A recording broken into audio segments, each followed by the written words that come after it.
Are we alone in the universe?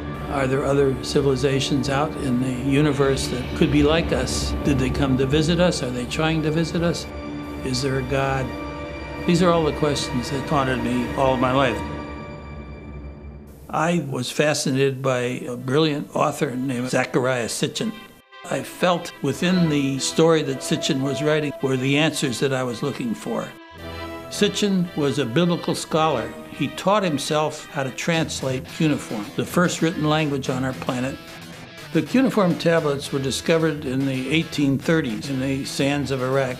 These are pre-biblical stories that were written by the Sumerian civilization. The stories in the cuneiform tablets are that the Anunnaki, the space-age civilization, came to this planet 450,000 years ago for the sole purpose of mining gold.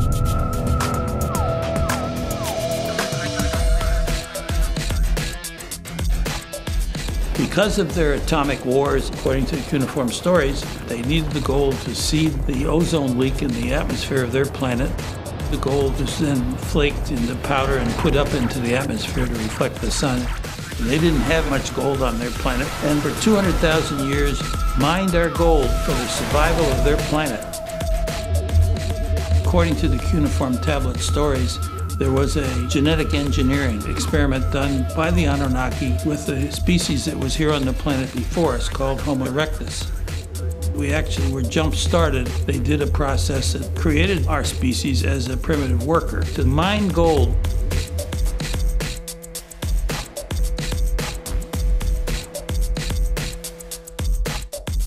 The easiest way for an advanced civilization to collect our gold was, rather than digging it out and processing it, was to take placer water, which was stripping the gold out of the veins and bringing it down the river and collecting it by separating it. And it dawned on me that many of the monuments that were built were step pyramids, which looked to me like washboards.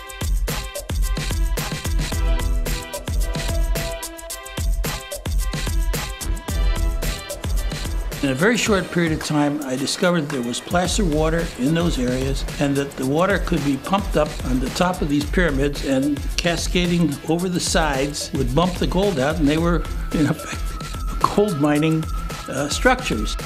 This summer I was in Sicily, so I went to this theater called the Greek Amphitheater, which is made out of a solid limestone hillside. And I examined it, and sure enough, each of the terraces of the amphitheater had lips on them. The water came to the lip, the gold banged into that and was collected.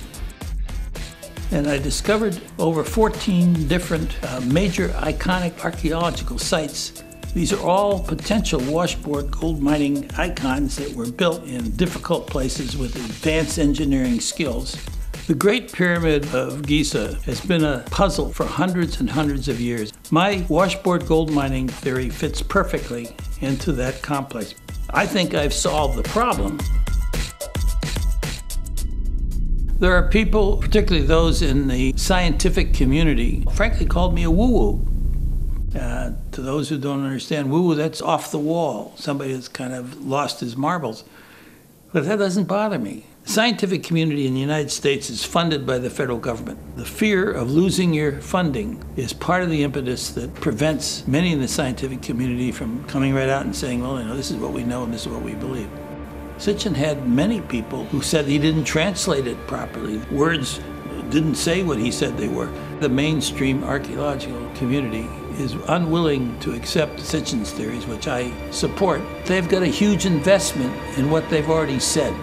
My relationship with Zecharia covered a 10-year span. I consider myself a disciple. Since he's no longer with us, I feel responsibility to carry the torch. I believe he had the Rosetta Stone of our ancient civilization.